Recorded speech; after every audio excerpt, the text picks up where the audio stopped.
All right, Beyond the Gates fans, we are inching closer to the final episode of the week. This is episode 142, the episode that dropped on Thursday afternoon, and it was a doozy. I definitely feel like this deserves a 10 out of 10 score. Also, side note, I was reading the comments on my episode 141 review, and the love was received from people saying that, hey, we love the longer reviews because they don't feel like just quick recaps going beat for beat as to what happened in the episode. We love your reviews when you go in depth and, talk about the lore. When you say something that happened in the episode, you tie it all together to events that happened earlier in the series. And trust and believe, those videos, man, they mean something. But it's like I said in my review, I don't ever try to come up here and be lazy or do a rush job. Now, there are times where it might seem that way, like, oh, Jeremy fell 3 episodes behind, and then I post all 3 videos at once, and they might be on the shorter side. But the thing about that is, I don't ever want you to feel like I'm giving you not 100%. It's just that as of recently, as of late, if you will, these episodes have been extremely good to the point where, all right, they're finally making callbacks to things from earlier episodes, or hey, the way this character is being hypocritical towards another character, I can go back to like episode 30 something and pull something back from it. So I'll just say that for the past, week or so, these episodes have had enough substance for me to do these longer reviews or separate discussion videos because there's been much more to talk about, especially when we're not focusing on just Leslie or just the Ashley, Andre, and Derek triangle. We're finally getting more things to talk about in the show, not to mention new characters. So, with that being said, just please make sure you take a moment to like and subscribe. Just trying to keep this channel going. So with that being said, folks, let's dive in, picking up where we left off when Bill was the one to initiate the kiss at the end of the last episode. Unfortunately, a lot of fans were hoping that Hayley would just walk back into the office and catch him in the act of kissing, but no. So that's when Bill's like, oh, yeah, I shouldn't have done that. And that's when Dani, and this scene alone is why this episode gets a 10 out of 10. The chemistry between Carla and Timon, Timon. Sorry if I said it wrong, but basically both actors just have great on-screen chemistry, and they know how to eat a scene. Just, eat the scenery.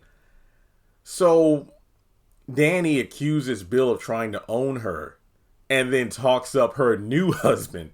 And she's loving the fact that him getting in his feelings because now Dani's with another man is just lighting up her face now. And it's just, what's that saying? Because I saw a lot of people say this after Bill and Ashley gave their reactions to the Dani Andre wedding.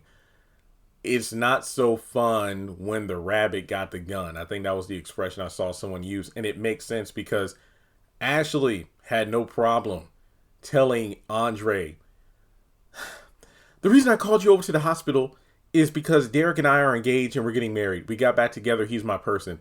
And I only wanted to tell you in person because I felt you deserved that as opposed to finding out via a social media post. And I just want you to be happy for us. And not only that, she takes him into the hospital room in a very cringy and awkward scene where Andre just has to stand there and take it, watching the woman he thought would be the one to tie him down or make him, want to, settle down, stand next to her disabled fiance, who she said, being with Derek was too cookie cutter and that's my comfort zone. And Andre, you opened the door so I could see so many other things. And basically he just had to stand there and watch as they, held hands, and, he had to give, his congratulations to them. And it's like, it's all well and good when Andre had to suffer like that. But then when you find out he moved on, you couldn't handle it. So then we shift gears to Bill, and I don't even need to say it, because what can I say that has not already been said about Bill? Oh man, I can't even get through it. This dude's a piece of work. He's up in arms about Dani moving on, calling out her haphazard shotgun wedding to a boy half her age. And I'm just thinking to myself, yeah, that's her sister's nephew, but you cheated on your wife with your daughter's best friend, then got married to her, and then this is insane work. So Bill was perfectly fine with playing in Dani's space, loving Dani, pining after him, knowing he would never come back. But the moment she finds happiness, he has an issue. And let's be real, even if it wasn't Andre, let's say Dani found another man that she began to date, just date, Bill would be ticked off. And then heaven forbid, if time goes on, they eventually get engaged and married, Bill would be feeling the way he is now. And no matter what man she dated, he would have something to say. So that's when Bill retorts, saying that, oh, well, the thing is, I know Andre, he lured you away for a change of scenery in the midst of a crisis, and that's why you two fell for each other. And that's when Dani just takes a moment, because Dani is just eating all this up.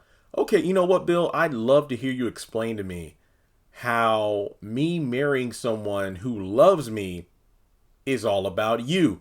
Basically, you're shortchanging or diminishing Andre and our marriage because you feel like it was a knee-jerk reaction to me feeling some kind of way after you put boundaries up. Which, let's be honest here, is low-key right. Hence why in my last episode review I said, even though Nicole has been grating on the ears to a lot of fans lately, she was bringing up some valid points. And even though some fans were like, well, Nicole didn't bring up anything Dani and Andre didn't already talk about. Well, that may be true, but I just feel like, with Andre being younger and whatnot, I just feel like at some point he might actually change his mind about kids. You never know. So, that's when Bill mentions that Bill was just throwing out all sorts of insults about Andre. Like, yesterday didn't he call like a player? And now he's like measuring up, basically a knock on his height because Bill is much taller. And essentially, yeah, just calling the marriage a sham, a farce, just a reaction. When it's like, well, Bill, wasn't your marriage to this child, Hayley, nothing but, I don't know, a midlife crisis, so to speak? So that's when he goes to say, well, I'm sorry if I'm being harsh with you. And I will admit that when Chelsea got abducted, there was something inside of me that wanted to be with you while we were in the midst of that crisis. And that's when Dani just, this is something, I just love this scene. The acting was just so dang good. She mentions that during that crisis, it almost felt like it finally felt like, Bill, I could trust you again.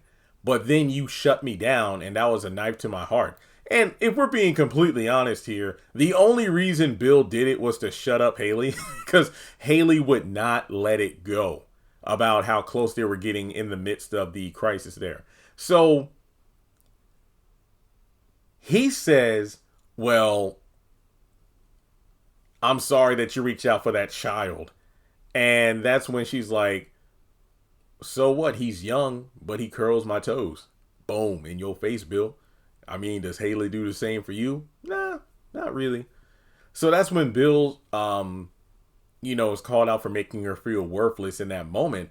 But that's when Andre showed her she has worlds within herself that she had no idea existed, which is very interesting because Andre just seems to do that for people. look, I know some people are like, oh, Andre and boring Ashley, but then Andre and Dani are so hot. But here's my thing, though. When you look at the Ashley factor, it's the fact that Andre was able to show her worlds outside of her comfort zone.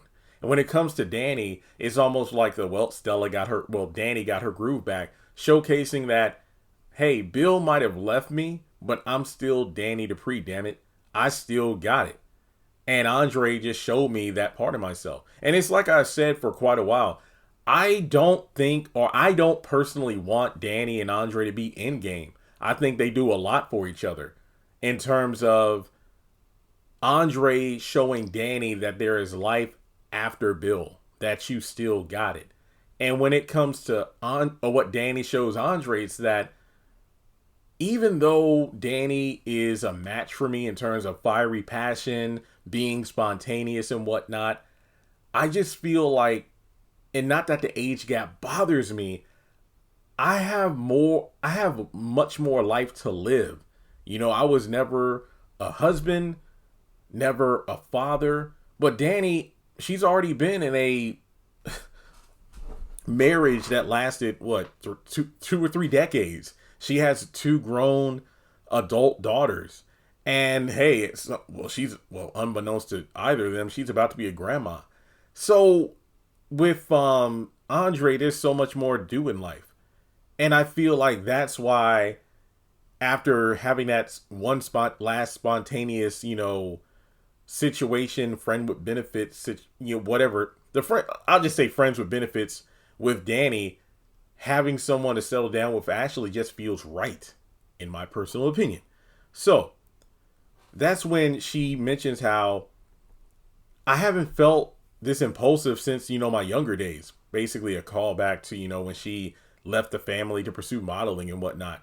And when you really think about it, meeting Bill kind of put a cap, or a bottle cap on Dani in terms of all that impulsive energy and whatnot. But Bill kind of reined her in, and she became like a domesticated, loving wife and mother. But after the divorce and whatnot and the turmoil, Andre low-key did what no one else could, and that was, similar to Bill, reel Dani in, but in a different kind of way. So, despite everything about her, including her claws, Andre doesn't mind that. And that's when Bill mentions how, well, regardless of that, I loved you and I understand you, and nothing will ever replace them and what they had.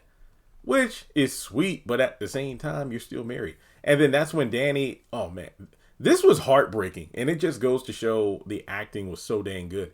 Dani tells Bill how, what happened between us, I became invisible to you years ago. Andre makes me feel fully seen again. So why wouldn't I want a lifetime of that? And that, to me, that could have been the end of the episode. Because Bill, you just want to talk trash about my, as you would say, knee-jerk reaction wedding. But what in the world do you care? You cheated on me multiple times. And as far as we know, and I don't believe it's ever been hinted at or proven, Dani never once stepped out on Bill. She had been faithful and loyal, loving and understanding to a fault. Bill was the one that constantly cheated on her, and then Hayley was the last straw for obvious reasons. So you love parading around your trophy wife, but then having moments of chemistry and passion with me, and you just love the idea of me just twiddling my thumbs hoping you'll come back around. But the fact that I decided to find happiness yet again with a man who actually doesn't act like I don't exist outside of making himself feel good because he's out there doing who knows what with who know who while I'm just waiting around for him to come back, I'm not doing that. So that's when it goes back to her throwing insults at Hayley, which, hey, look at all the shots he's taking at Andre. And then, Bill tries to clap back. Oh, there you go again. You're just proving how jealous you are. And Dani's like, there is nothing that little child bride of yours can't do or can do that I couldn't do better. And that's when Dani calls out Hayley in terms of how she weaponizes her quote unquote sweetness and innocence, but only due to the fact that she's insecure. And that's when Bill just, oh, I see what it is. You feel threatened by her. Bill, please. Bill, please. And Dani's like, wow, Bill, it really breaks my heart to see how easily manipulated you are. So here's the deal. I'll zip my lips about you and your marriage if you do the same about me and my marriage. And even though he says that her and Andre staying married is a mistake, she mentions how I have a good man, and who knows, the two of us might actually beat the odds. So before she leaves, she's like, oh yeah, and you know something else, Bill? I know you won't be able to forget about that kiss, even if you try to. And I thought that was just a perfect mic drop. Can I just end the review here? This was just pretty solid in itself. And also, I want to make another callback to like episode 3 or 4. Remember when Dani she was looking good in that blue outfit too. I think, yeah, she's wearing blue here too. Yeah. So it was when, I think it was like the day of or the day before, when Dani made a last ditch effort to plead with Bill to just call off the wedding, come back home, I'll do all the work. Basically, she was groveling, saying that, Bill, just come back to me, just come back to us, and I'll do whatever you want. I want to make this work. And Bill literally laughed in her face, calling her pathetic, essentially calling out Dani for losing that fire and that passion that she once had, being reduced to this. And now to see Dani over 130 episodes later able to put Bill in the same spot, saying like, it really is sad to see you getting played like this. I love it. I love it. How's that for a callback? So speaking of Andre, we're over at Dani's place, and Andre's on the phone with somebody asking to send them a link, and it turns out it's an article about his Vegas wedding. But that's when Naomi shows up. Okay, before I go in on Naomi, this is her mom, so I can completely understand her stance on this, because you don't play about your mama. And not to mention, she and Chelsea were both there for their mom after the betrayal, the heartache, and all that stuff that Dani went through after, their dad cheated on her and whatnot. So I can understand her feeling some kind of way about Andre, or any man for that matter, had, him and Dani just got married on a whim, because they don't want to see their mom torn up to pieces like before. So I will say I do understand. But I feel like because it's just been nonstop criticism and judgment about the marriage, specifically towards Andre. Don't get me wrong, Anita did mention, she did try to quote unquote talk some sense into her daughter in the last episode. But it just seems like Andre is the one who's being painted out as an opportunist, a bad influence, insert all sorts of derogatory terms here. Basically, it's almost like he's receiving runoff animosity from the Duprees because of his Uncle Ted and his affair and whatnot. So Naomi shows up, and she's just being hopeful that these rumors about this wedding are just rumors. But it turns out, well, no, the fact that Andre is still in my mom's house, yeah. And that's when she just decides to take her shot at Andre in terms of calling this whole wedding a reaction to Ashley's engagement to Derek. And he's like, no. But that's when she mentions how, look, Derek is who's the best man for my friend Ashley, okay? And yeah, I know we both agree that my mom is a wonderful woman, but admit it, she's nothing but a rebound to you. So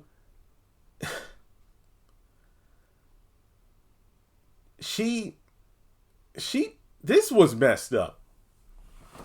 She goes so far as to compare Andre to Hayley, and is concerned that the whole relationship with Dani will implode just like it did with her father.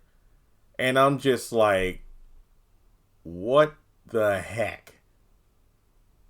Andre and Hayley are not the same. just that. Just because you're in your feelings, and I still feel at some level Naomi feels guilt like this was all her fault because she's the one who became friends with Hayley. She's the one who introduced Hayley to the family. Then the family took her in. Dani was the one who pleaded with Bill to give Hayley a job at his firm, and one thing led to another, and yeah. But she asked Andre if her mom knows about his unrequited, insane waste of time with Ashley.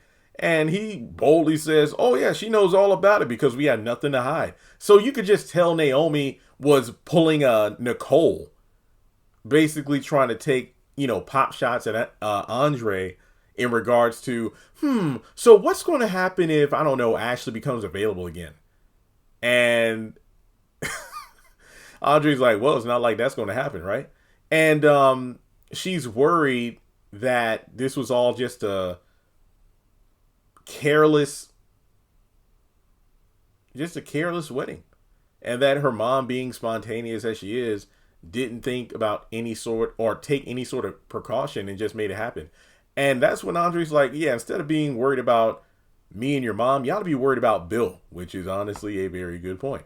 So that's when Naomi feels like, you know what, I think both you and my mother are on the rebound. And he's like, no, we're both real and we're both mature. You know what? I think it would be in the best interest to get a post-nup. And he's like, you know what? Go ahead and draw one up. And that's when he just, decides to take a seat. And then Naomi's like, you know what? One other thing. And then he puts some bass in his voice like, no. You know what? I'm done with this. Because if you Duprees want to sit up in the country club being all high and mighty and judging people and looking down on people, do what you want to do. But I'm sick of being, a punching bag for you all to come, question my integrity, the marriage to Dani and whatnot. Can't you be happy for a brother for a damn minute? And I care about your mom. And she makes me feel like I'm in the good part of a movie. So at this point, there's a moment of levity where, a couple of jokes are exchanged, and he mentions how, you got to celebrate the good parts of life, and then remembers how he inherited his fortune, which unfortunately came at the cost of his parents. And he urges Naomi that just let things be. But then she's like, you know what? If you don't do right by my mom, you'll have to deal with me. And keep in mind, I inherited my parents' worst qualities.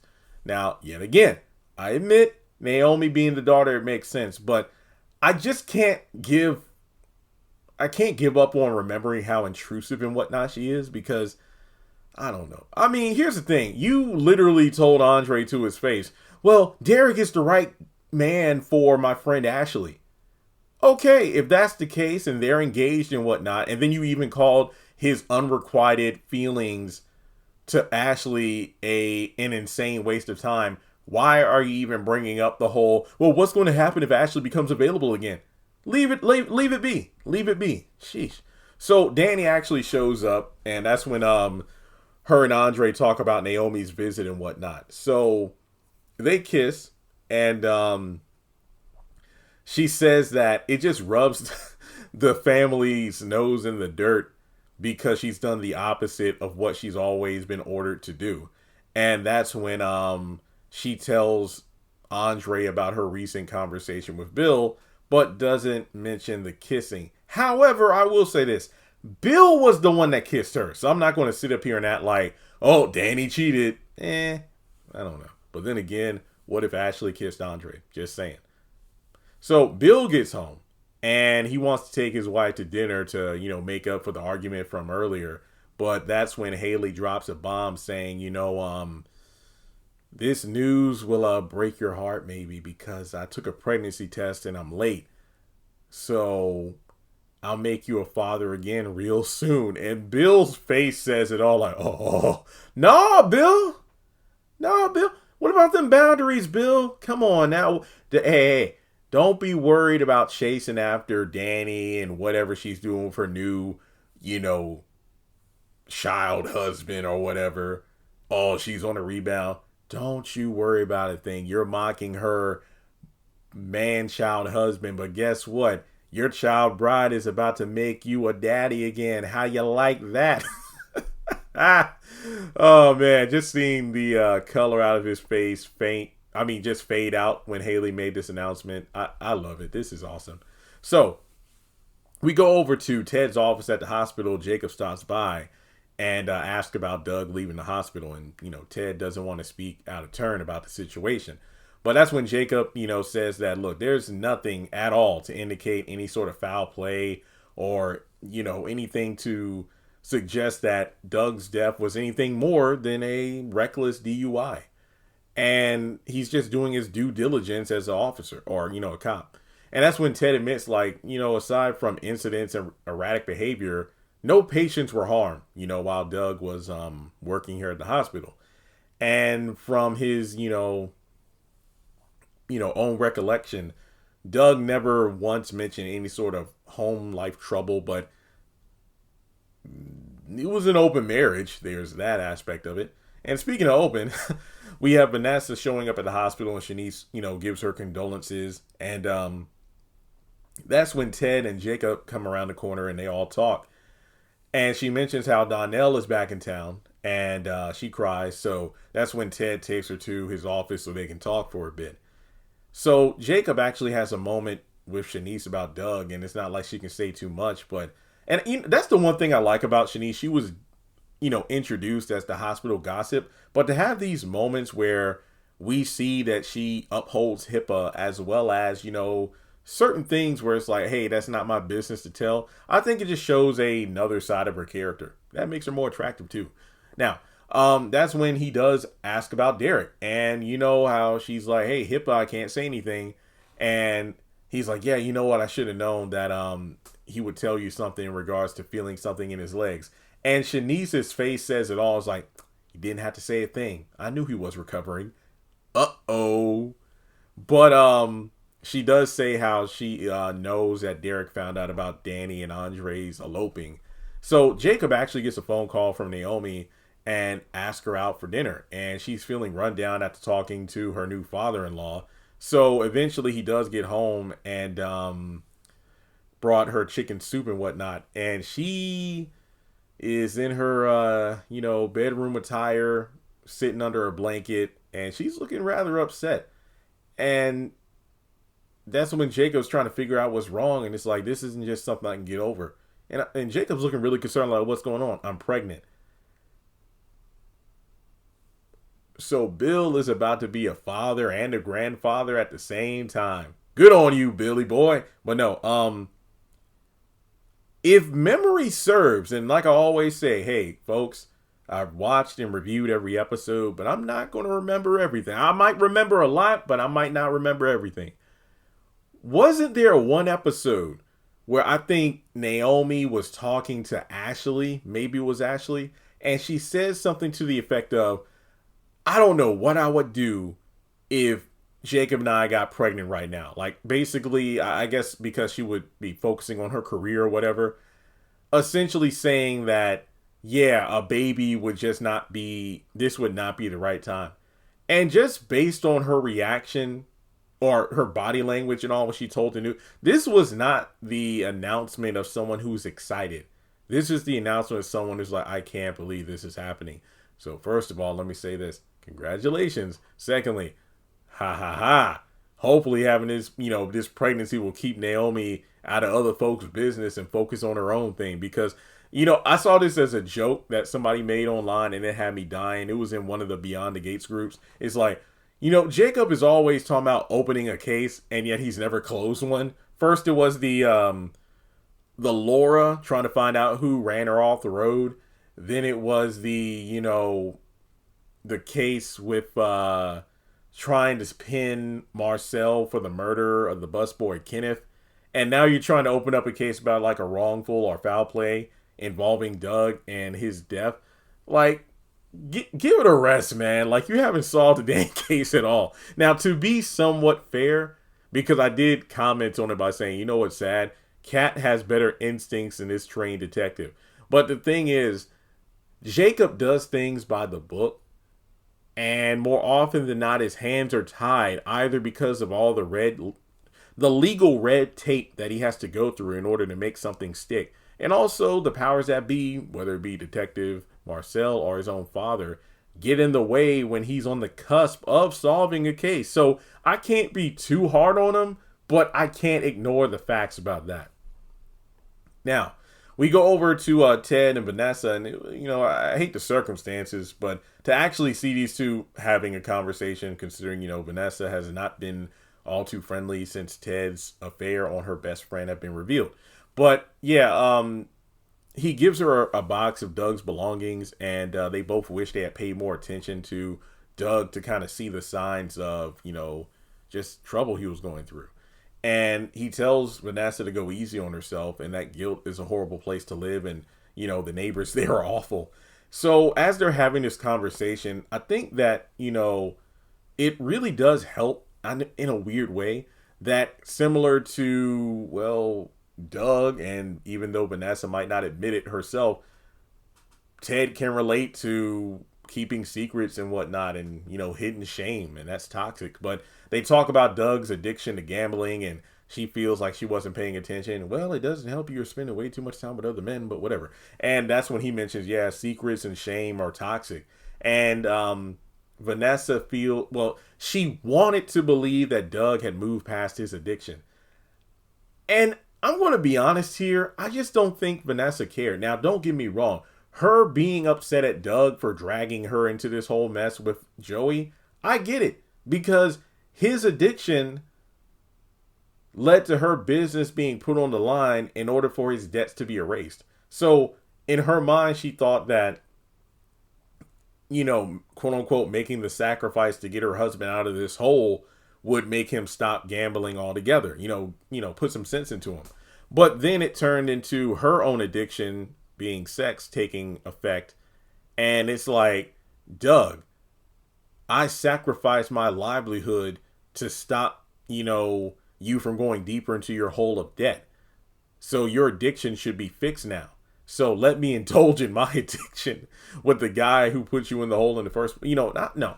Even though Joey did do some underhanded tactics, especially, fix games to make Doug lose, Doug was the one who made his own choices. All right. Because I'm sick of this show, coddling these grown ass adults who are in the 40s and 50s. Like, no, they make their own choices.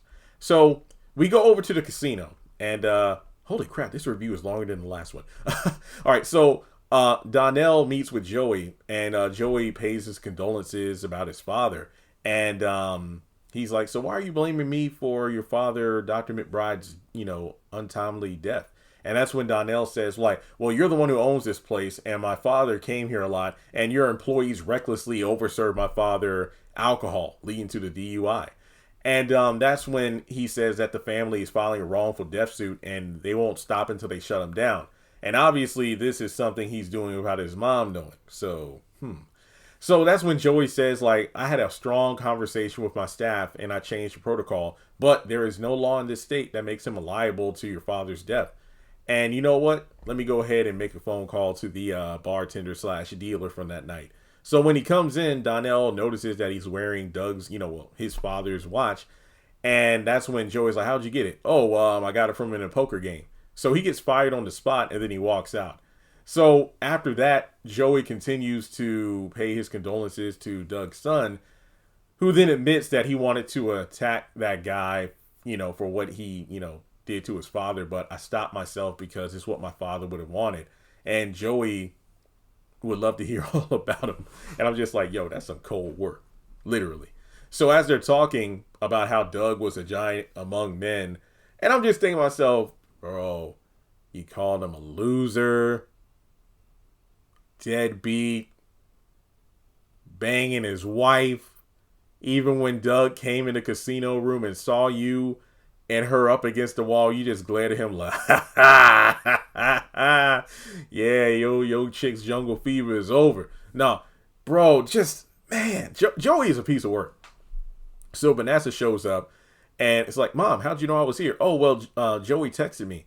How do you two know each other? And then they just exchange looks, and that's the end of the episode. Well, folks, this was just great work. Donnell has quickly become one of my favorite characters. The acting is good. I've already talked about how he's a dead ringer for the son of Vanessa and Doug. So this is some good work. But yeah, That's all I got for you. Like and subscribe, and I'll catch you in the next video. And make sure you become a channel member or donate on my various platforms. PayPal, Zelle, Cash App, those links are in the description below.